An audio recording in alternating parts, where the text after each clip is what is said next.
அன்றைய ஷூட்டிங் கலகலப்பாக போய்க்கொண்டு இருந்தது. அந்த படத்தில் நடிக்கும் துணை நடிகர்களாகிய அவளது அம்மா, அப்பா, தம்பி, அவனது அம்மா, அப்பா, தங்கை, அவனது தோழி, அவனது தோழன், நகைச்சுவை நடிகன், மூத்த தலைமுறைகளாகிய தாத்தா, பாட்டி என ஒரு கூட்டமே அங்கே இருந்தது. அவர்கள் அனைவரிடமும் சரிக்கு சரியாக விளையாடிக் கொண்டிருந்தான் தருண். அந்த காட்சி இயல்பாக படமாக்கப்பட்டு கொண்டிருந்தது. வசனங்கள் கூட ஒருவருக்கு ஒருவர் பேசிக்கொள்வது போலவே அமைந்திருந்ததால் அது படப்பிடிப்பு போலவே இல்லை. அது ஒரு சுற்றுலா காட்சி. தருண் அவர்கள் அனைவரிடமும் இயல்பாக பேசிக்கொண்டிருந்தாலும் திருட்டுத்தனமாக லயாவை பார்ப்பது போலவும் யாரும் பார்க்காத வேளையில் கண்ணடிப்பது போலவும் காட்சி இருந்தது. அதை நகைச்சுவை நடிகனும் லயாவின் தோழியும் மட்டுமே பார்த்தார்கள். இருவரும் இணைந்து நாயகன் நாயகியை கிண்டல் செய்தார்கள். தருணின் பார்வையில் இருக்க வேண்டிய காதலும் குறும்பும் சரியாக இருந்தது. லயாவின் பார்வையில் இருக்க வேண்டிய வெக்கமும் கண்ணன் சிவப்பும் சரியான விதத்தில் போட்டி போட்டது. இருவரின் முகங்களிலும் கேமரா ஜூம் போட்டு அவர்களின் முக வடிவுகளை பாவங்களையும் அழகாக படம் பிடித்தது.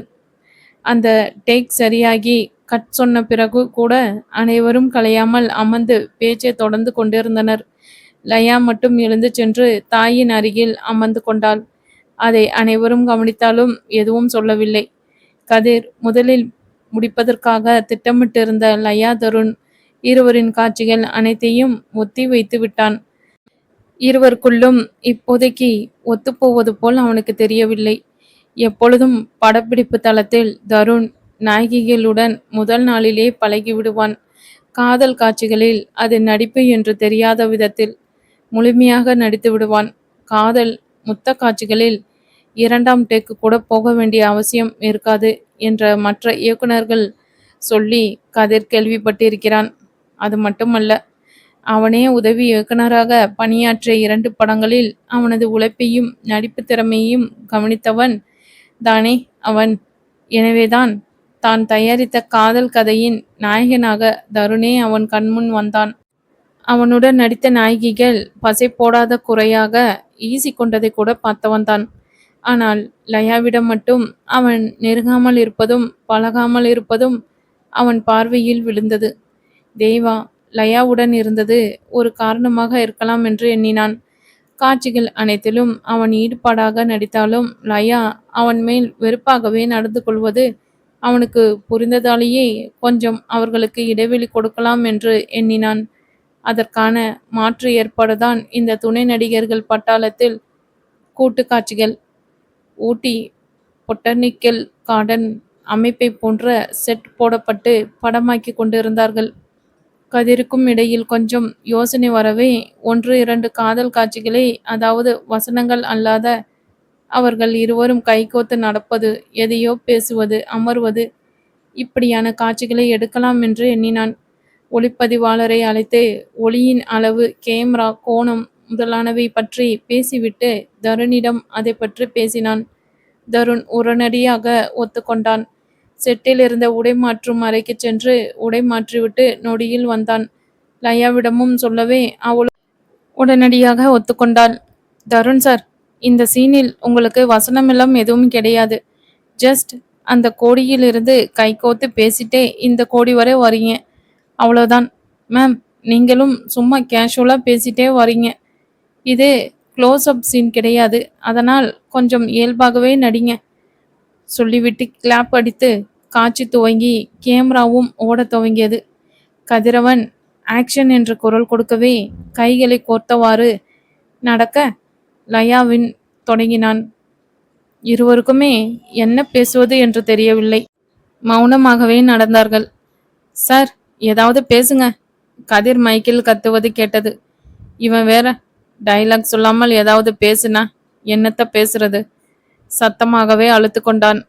ஏன், வழக்கமா என்ன வெறுப்பேத்துவீங்களே, அப்படி ஏதாவது சொல்றது? தன்னை மீறி சொன்ன பிறகுதான் சொன்ன வார்த்தையின் பொருள் அவளுக்கு புரிந்தது. சொல்லிவிட்டு நாக்கை கடிக்க போனவளை, லயா, அவசரப்பட்டு நாக்கை கடிச்சிடாத, பிறகு கதிர் கொலவெறி ஆயிடுவான் என்று அவன் சொல்லவே அவள் இதழ்களில் மெல்லிய புன்னகை. ஆமா, நீங்க சொல்வதும் சரிதான். ஏற்கனவே நீங்க செய்த வேலையால் 10 நாள் நஷ்டம் அவருக்கு. அந்த கோபத்தையும் என் மேல காட்டிட்டு இருக்கார் என்று தருணி குற்றம் சொன்னாள். அப்படின்னா இப்ப வெறுப்பேத்தினாலும் உடனே மூஞ்ச உருன்னு மாத்திடுவியா?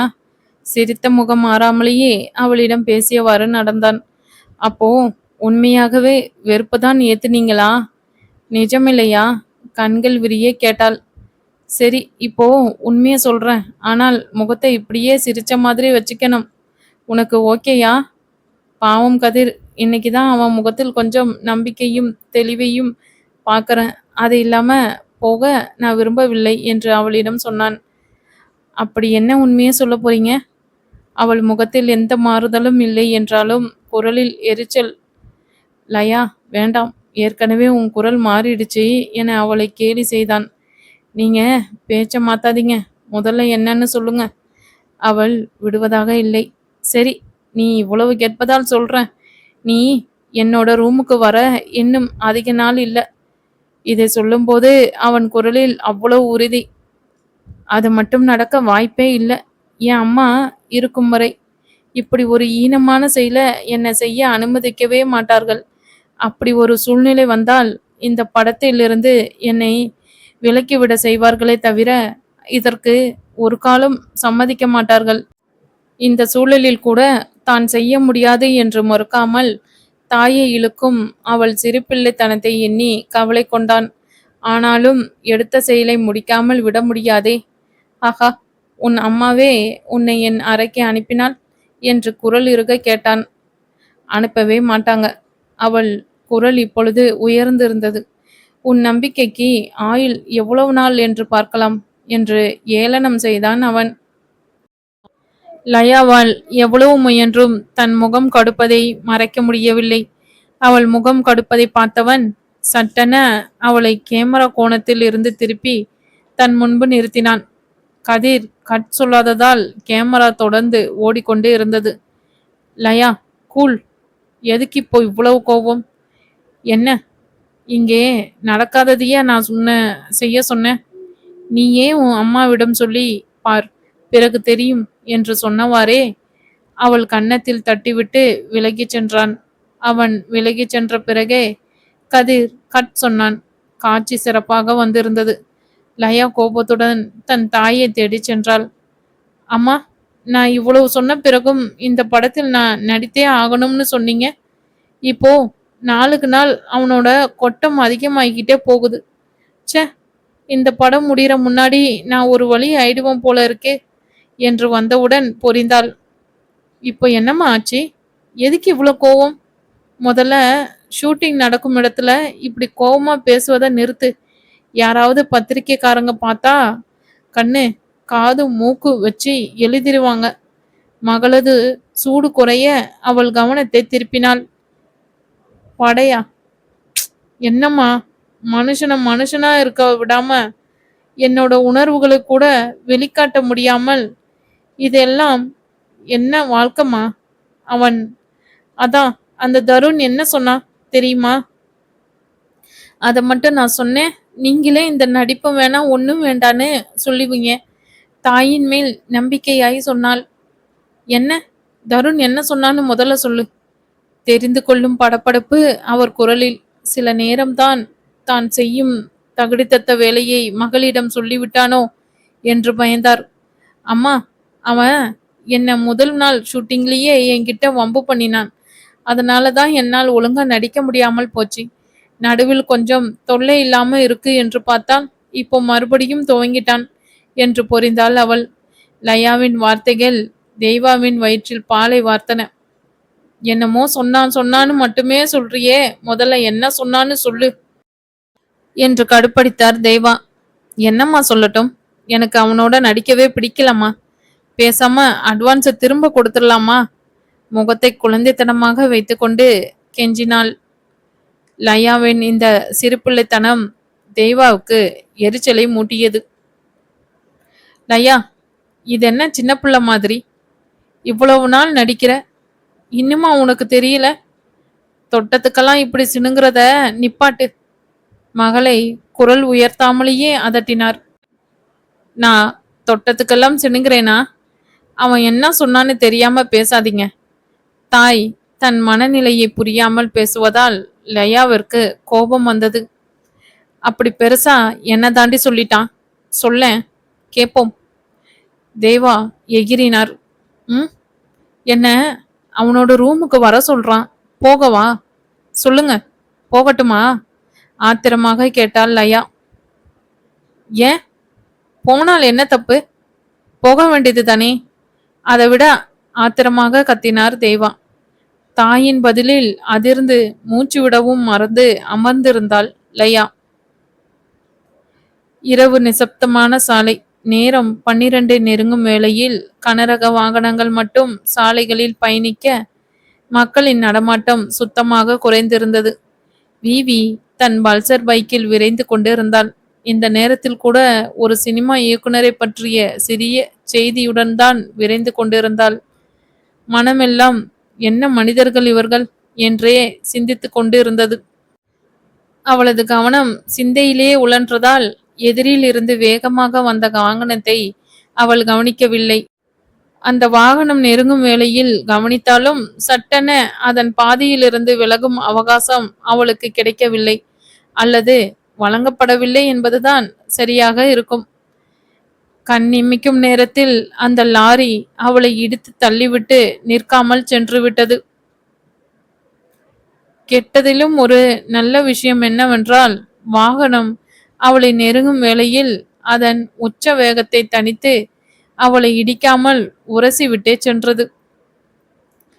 விபத்து நடந்த அந்த நேரத்தில் அவ்வளவாக யாரும் இல்லையாகையால் விபத்து நடந்தது யாருக்குமே தெரியவில்லை. அவள் அடிபட்டு விழுந்த அந்த நேரத்தில் கூட தன்னை விழிப்பாக வைத்திருக்க முயன்றாள். இடிந்த வேகத்தில் வண்டி பேலன்ஸ் இழந்தாலும், மோதிய வாகனம் கொஞ்சம் வேகம் குறைந்து மோதியதாலும் வண்டி உராய்ந்தவாறே சென்று சாலையில் தடுப்பில் மோதியது. உராய்ந்த நேரத்தில் அவளது கால் மூட்டு, கை மூட்டு, கை முழங்கால் விரல்கள் என அனைத்தும் தரையில் உராய்ந்து ரத்தம் வழிந்தது.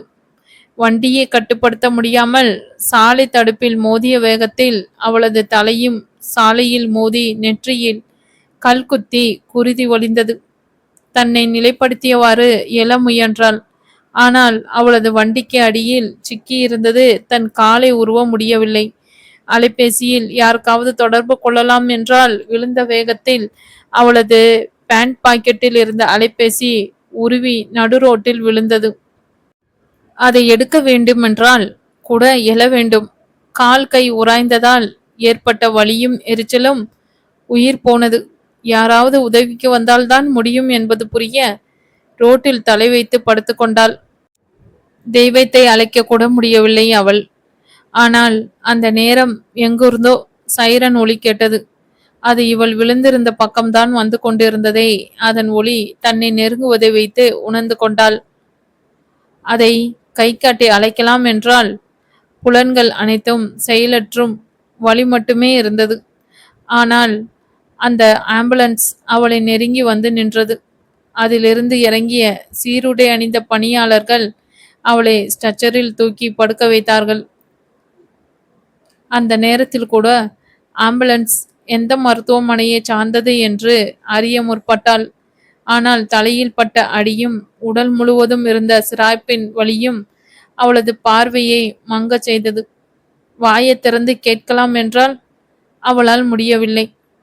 தன்னை காக்க வந்ததே போதும் என்பதை போல் அதுவரை இருந்த சுயநினைவு மங்க மயக்கத்துக்கு போனாள் விவி. உச்ச கோபத்தில் இருந்தான் தருண். விவியை அவன் கடத்த சொல்லியிருந்தான் தான். ஆனால் அவளுக்கு விபத்து ஏற்படுத்த சொல்லவில்லை. அதிலும் அவளுக்கு ஏற்பட்டிருந்த சிராய்ப்பு தலைக்காயமும் வரும்போதே அவர்கள் முதலுதவி செய்து மயங்கியவாறே அழைத்து வந்திருந்தாலும் தலைக்கட்டை மீறி கசிந்த அவளது குருதியை பார்த்தவனுக்கு கோபம் கட்டுக்கடங்காமல் பெருகியது. இருந்த ஆத்திரத்தில் அவளை கூட்டிக் கொண்டு வந்த இருவரை பிடித்து அடித்தே விட்டான். டே, நான் உங்களை என்ன செய்ய சொன்னேன்? நீங்க என்ன செய்து வச்சிருக்கீங்க? அவளோட உயிருக்கு ஏதாவது ஆபத்து வந்திருந்தால் உங்களால் அவளது உயிரை திருப்ப தர முடியுமாடா? கேட்டவாறே இன்னும் 2 அறை விட்டான். பொறிக்கலங்கி நின்று இருந்தார்கள் அவர்கள். கூட அங்கே செல்ல கீழே இருந்து அவனது கோபத்தை கவனித்துக் கொண்டிருந்த கண்மணி பயந்தாள். அவளுக்கு தெரியும், இப்பொழுது சென்றால் அவன் கோபம் அந்த ஆட்களின் மேல் இன்னும் அதிகரிக்கும் என்று. கையை பிசைந்தவாறே வாசுவை முறைத்து கொண்டிருந்தாள். கண்மணி, நான் என்ன செய்தேன்? ஏன் என்னை இப்படி முறைச்சு பார்க்குற?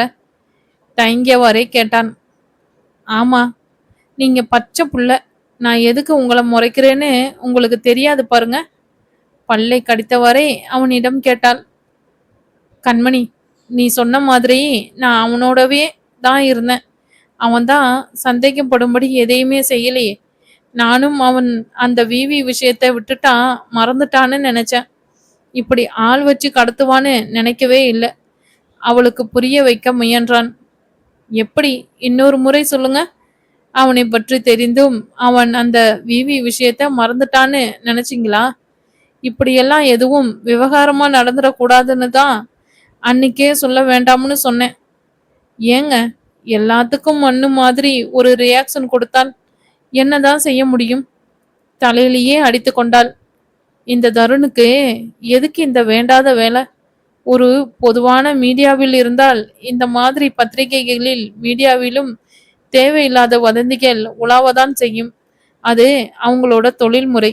அதுக்காக எல்லோரையும் கடத்தணும்னா முடியுமா? இதில் அவங்க அம்மா வேற. ச்சே, வர வர இங்க இருக்கவே பிடிக்கல. எல்லாம் அத்தையோட முகத்துக்காக தான் இங்க இருக்கேன். இல்லனா? எரிச்சலாக சொன்னான் வாசு. இல்லனா சொல்லுங்க. அவங்க கட்டாயப்படுத்தினா இங்க இருக்க மாட்டீங்களோ? செய்யற வேலையில ஒரு ஈடுபாடு கிடையாது. பிரச்சனைய பார்த்து ஓடி ஒளியறது. இதில் மேனேஜர் வேற.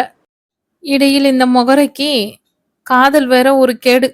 அவனை விட எரிச்சலாக சொன்னாள். கண்மணி, வேண்டாம். எதை வேண்டுமென்றாலும் குறை சொல்லு. என் காதலை மட்டும் குறை சொல்லாத. அதில் நான் உறுதியா தான் இருக்கேன்.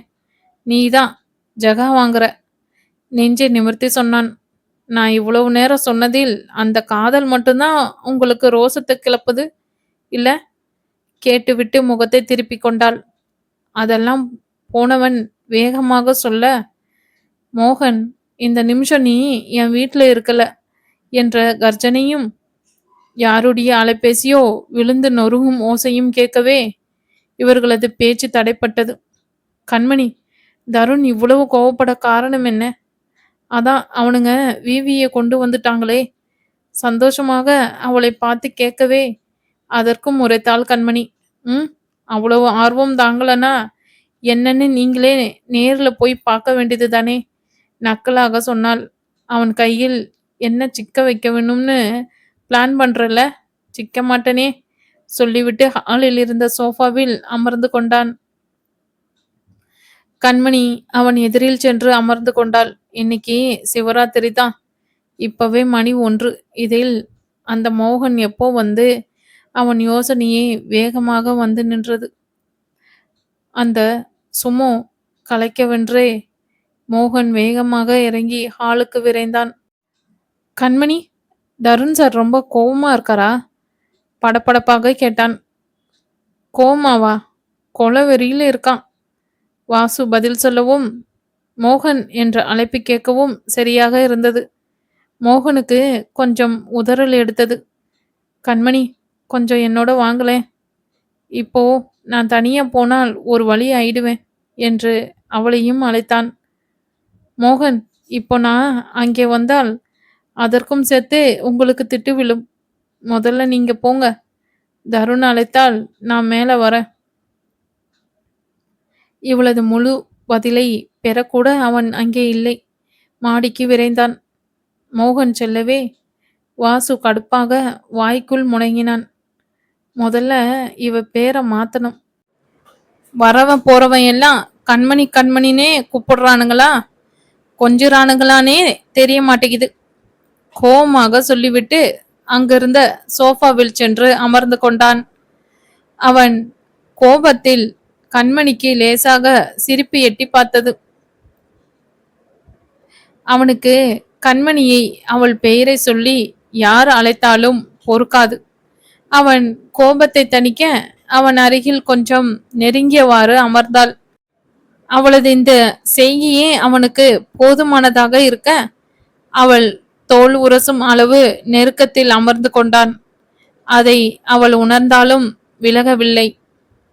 இருவரும் அந்த நெருக்கத்தை அப்பொழுது விரும்பினார்கள். மேலே ஹாலில் கோபமாக அவன் அமர்ந்திருக்க இவனது ஆட்கள் 3 பேர் பரிதாபமாக நின்று கொண்டிருந்தனர். அனைவரின் கன்னங்களிலும் விரல் தடம். மோகனுக்கு ஒரு பெருமூச்சு எழுந்தது. அடிவாங்கி கொண்டு நிற்கும் இவர்கள் ஒன்றும் கையாலாகாத ஆட்கள் கிடையாது. ஜிம்மிற்கு சென்று உடலை வளர்த்து வைத்திருப்பவர்கள்தான். அவர்கள் நினைத்திருந்தால் ஒரே அடியில் தருணை வீழ்த்திருக்க முடியும். ஆனால் அவன் மேல் இருக்கும் அபரிமிதமானதாலும் செய்த வேளையில் நேர்த்த சிறு தவறுகளாகுமே அவர்கள் அடிவாங்கி கொண்டு நிற்பது புரிந்தது. ஒரு நிமிடத்தில் அவன் இவ்வளவு யோசித்து கொண்டிருக்க, என்ன மோகன், உங்க ஆட்களை அடிச்சிட்டேன்னு பாக்குறீங்க போல என்று அவன் மனதை படித்தவன் போல் கேட்டான் தருண். தருண் சார், நீங்க சொன்ன வேலையே நாங்க செய்தோம். உங்களுக்கு வேலை ஆகணும், அதுதான் நாங்க செஞ்சு முடிச்சிட்டோமே. பிறகு ஏன் இவ்வளோ? தன் படப்படப்பை மறைத்தவாறே கோபம் மிடுக்காகவே கேட்டான். நானும் நீங்க முடிக்கவில்லை என்று சொல்லவில்லையே, அதை எப்படி முடித்தீர்கள் என்பதுதான் என் கேள்வி. நிதானமாக சொன்னாலும் குரலில் அக்னியின் தகிப்பு. சில நேரங்களில் நம்மளோட பாதுகாப்பை நாம பார்த்ததில்லையா, அதே போலதான் இதுவும். மோகனும் நிதானமாகவே சொன்னான். கேவலம் ஒரு பொண்ணை தூக்குறதுக்கு அவளுக்கு இவ்வளவு அடிப்படை வைத்து இதை செய்வதுதான் உங்க பாதுகாப்பா கேட்டான் ஏளனமாக. தருண் சார், நாங்க எந்த விஷயத்துல எடுத்தோம் கவிழ்த்தோம் என்று செய்வதில்லை. அவங்கள பற்றிய விஷயம் திரட்டியதில் அவளுக்கு எல்லா தற்காப்பு கலைகளும் கலரி கூட தெரியும். நேரடியாக அவளை நெருங்க முடியாது. அப்படியே நெருங்கினாலும் பெரிய சண்டை போட்டு அந்த சண்டையின் முடிவில் என்ன நிகழ்ந்திருக்கும் என்பதை நான் சொல்லி நீங்க தெரிஞ்சிக்க வேண்டாம். இப்போ எங்க வேலை முடிந்தது, நாங்க கிளம்புறோம். இனி உங்கள் பாடு அவர்கள் பாடு. அவ கண் முழித்த பிறகு வரப்போகும் பின்விளைவுகளை எப்படி சமாளிப்பது என்று முதல்ல பாருங்க. தயவு செய்து எங்களை இதில் இழுத்து விடாதீங்க. தங்கள் நிலையை விளக்கினான். நீங்க என்னதான் நியாயம் சொன்னாலும் அவ ஒரு பெண். அவளுக்கு ஏதாவது ஆகியிருந்தால், கை போய் கால் போய் ஏன் உயிரே போயிருந்தால்? அவன் சமாதானமாகவில்லை என்பதை தெரிவித்தான். சார், நீங்க கேட்பது நியாயம்தான். ஆனால் இது திட்டமிட்டு சரியாக கச்சிதமாக செயல்படுத்தப்பட்ட விஷயம். அந்த டிரைவர் கிட்ட சரியா சொல்லி அவங்களுக்கு லேசான காயம் மட்டும்தான் இருக்க வேண்டும் என்று வலியுறுத்தி தான் செய்தோம். அதனால் உங்களோட இந்த பயம் தேவையற்றது அவன் சொன்னான். அவங்களோட தலைக்காயம் கூட அவங்க தலை சின்ன கல்லில் எதிர்பாராத விதமாக மோதியதால்தான். அவர்களோட மயக்கத்திற்கு காரணம் நாங்க போட்ட மயக்க ஊசிதான். அங்கிருந்த ஒருவன் வேகமாக சொன்னான். நீங்க என்னவோ சொல்றீங்க. சரி, இப்போ எல்லோரும் போங்க. ஒரு நிமிஷம் வாசு. அவன் குரல் கேட்கவே வாசு அடித்து பிடித்து ஓடி வந்தான். வாசு, இவங்களுக்கு ஒரு 2 லட்சம் கொடு. இந்த போனுக்குண்டனான காசையும் கொடுத்து அனுப்பு. சொல்லிவிட்டு இனிமேல் பேச எதுவும் இல்லை என்பதை போல் சோஃபாவில் சாய்ந்து கண்களை மூடிக்கொண்டான். ஒரு நிமிஷம் அவளுக்கு எப்போ மயக்கம் தெளியும், ஏதாவது மருந்து கொடுக்கணுமா? விழி திறக்காமல் கேட்டான். சார், அவங்களோட மயக்கம் ஒரு 3 மணி நேரம்தான் இருக்கும். ஆனால் ஏற்கனவே அவங்க ரொம்ப நேரம் தூங்கல, ராத்திரி நேரம். இழுத்தான் அவன். நான் உங்ககிட்ட விளக்கம் எதுவுமே கேட்கல. பேச்சை துண்டித்தான். காலையில் ஒரு 10 மணிக்கு எழுந்துடுவாங்க. மருந்து எல்லாம் அவங்க பக்கத்திலேயே எழுதி வைத்திருக்கோம். ஸ்ராய்ப்புக்கு ஏற்கனவே முதலுதவி செய்து விட்டாலும் சில நேரம் செப்டிக் ஆகாமல், அப்படியானால் அதற்கும் மருந்து அதிலேயே இருக்கு. பதில் சொல்லிவிட்டு அவன் பதிலுக்காக காத்திருந்தார்கள். அவன் எதுவும் பேசப்போவதில்லை என்பது தெரியவே கிளம்பினார்கள். அவர்கள் அனைவரும் அங்கிருந்து செல்வதை அவன் கண்களில் விழுந்த நிழல் அசைவதில் இருந்து அவனுக்கு புரிந்தது. அதற்குள் துவண்டு படுத்திருக்கும் விவிக்கு எந்த ஆபத்தும் இல்லை என்று அறிந்த பிறகும் மனம் சமாதானமாக மறுத்தது. வந்தவர்கள் அனைவரும் கிளம்பி செல்வது காரின் ஓசையில் கேட்டாலும் அவன் அமர்ந்திருந்த இடத்தை விட்டு அசையவும் இல்லை. எதையும் சிந்திக்காமல் பேசாமல் அமர்ந்திருந்தான்.